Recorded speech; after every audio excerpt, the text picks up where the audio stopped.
बताओ, अगर उसने किसी और मर्द के साथ अगर वो बाइक पे बैठ भी गई तो उसमें मसला क्या है? What the problem? रिसेंटली रमज़ानों के अंदर जीतो पाकिस्तान के अंदर एक वाक़या हुआ जिसके अंदर जो है एक बीवी जो है अपने शौहर को हटा के फ़हद मुस्तफ़ा को उसके साथ बाइक पे बैठ जाती है, जिसके बाद इस वीडियो सोशल मीडिया पे वायरल हो जाती है और लोगों के डिफरेंट रिएक्शन आते हैं, जो कुछ सपोर्ट में और कुछ इनके खिलाफ।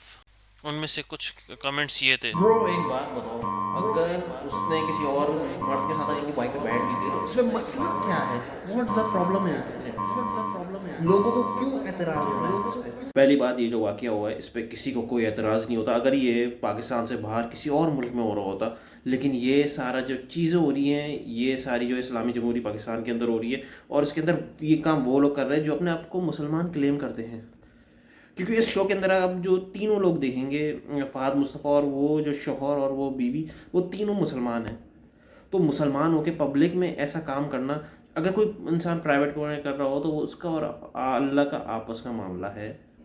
लेकिन इसमें मसला ये सारा काम जो है पब्लिक के अंदर हो रहा था क्योंकि वो लोग मुसलमान थे, और इसलिए क्योंकि इस्लाम जो है इस चीज़ की इजाज़त नहीं देता।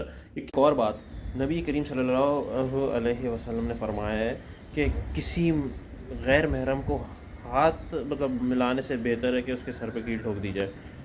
तो मेरे प्यारे प्यारे पाकिस्तानियों, आप खुद सोचिए, मतलब सिर्फ हाथ मिलाने पे इतनी सख्त वईद की जा रही है, तो अगर उसके साथ बाइक पे बैठा जाए तो ये कितना बड़ा जुर्म होगा इस्लाम के नज़दीक। अगर कोई भी मोहम्मद सल्लल्लाहु अलैहि वसल्लम से थोड़ी सी भी मोहब्बत करता है, क्या उसके दिल में ये उसको बुरा नहीं लगेगा और उस पर लोग एतराज़ नहीं करेंगे? प्रॉब्लम क्या है इसमें? कोई नुकसान भी नहीं है, मतलब क्या प्रॉब्लम है इसके अंदर? किसी तरीके का कोई नुकसान नहीं है। तो नुकसान, तो इसके अंदर दो नुकसान आता है। पहला नुकसान, हम सब ये बात जानते हैं कि वेस्ट के अंदर डिवोर्स का रेट बहुत ज़्यादा बढ़ गया है, बल्कि लोग जो है शादियों के बजाय लिविंग रिलेशनशिप के अंदर जाते हैं, और वहाँ का जो फैमिली सिस्टम है वो बिल्कुल ही तबाह और बर्बाद हो चुका है। उसकी एक जो वजूहत थी वो उनमें से ये थी कि उन्होंने मज़हब को छोड़ दिया था, जिसकी वजह से आज वो ये भुगत रहे हैं इसका नुकसान।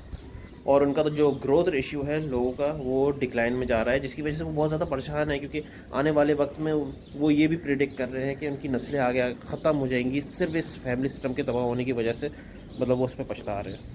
मतलब अगर हमने भी मज़हब को छोड़ दिया तो ये सारे जो नुकसान जो अभी वेस्ट भुगत रहा है वो हमें भी भुगतने सकते हैं। तो लिहाजा ऐसी जो चीज़ें होती हैं इनके ख़िलाफ़ आवाज़ उठानी चाहिए, ताकि हम अपने आप को बचा सकें, अपने घर वालों को बचा सकें, और अपने फैमिली सिस्टम को बचा सकें, जो थोड़ा बहुत महफूज है इस वक्त पाकिस्तान के अंदर। और बाकी नुकसान नंबर दो, तो जो नुकसान नंबर दो है वो ये है कि नबी करीम सल्लल्लाहु अलैहि वसल्लम ने फरमाया है कि जिस कौम में बेहयाई आम हो जाए उसके अंदर ऐसी ऐसी बीमारी आ जाती हैं जो जिनका नाम उनके आबा व अजदाद ने भी नहीं सुना होगा। इस बात को कोट करने का यहाँ मकसद ये है कि आप ये जो वाक़या हुआ है ये वाक़या बिल्कुल बेहयाई का है, जो कि पब्लिक में किया गया है। और अगर आप इस वक्त वेस्ट में देखें तो बेहयाई बहुत ज़्यादा आम है। और अगर एक चीज़ और अगर आप नोट करें, जो मैंने आपको अभी बात कोट करी उसके मुताबिक देखें कि आपको सच होती हुई नज़र आ रही होगी, क्योंकि वेस्ट के अंदर ऐसी ऐसी बीमारी मौजूद है जिसका नाम शायद ही कुछ अगर 5 या 10 साल पहले चले जाए तो आपने बिल्कुल भी नहीं सुना होगा। जैसे मंकी पॉक्स एक बीमारी का नाम मैं बता रहा हूँ। तो मेरे प्यारे पाकिस्तानियों, ये जो वाक़यात है इनका असर पूरी कौम पर होता है, तो लिहाजा जो लोग इसके ख़िलाफ़ आवाज़ उठा रहे हैं वो बिल्कुल सही कर रहे हैं। तो मैं उनकी सफाई के अंदर मैं ये वीडियो बना रहा था। और इस वीडियो को बनाने का दूसरा मकसद अपने आप को और अपने प्यारे लोगों को बचाना है। अगर आपको मेरी वीडियो से ज़रा बराबर भी फ़ायदा पहुँचाए तो don't forget to like, subscribe and share. जो जो चीज़ें आप कर सकते हो वो करें। अल्लाह हाफिज़।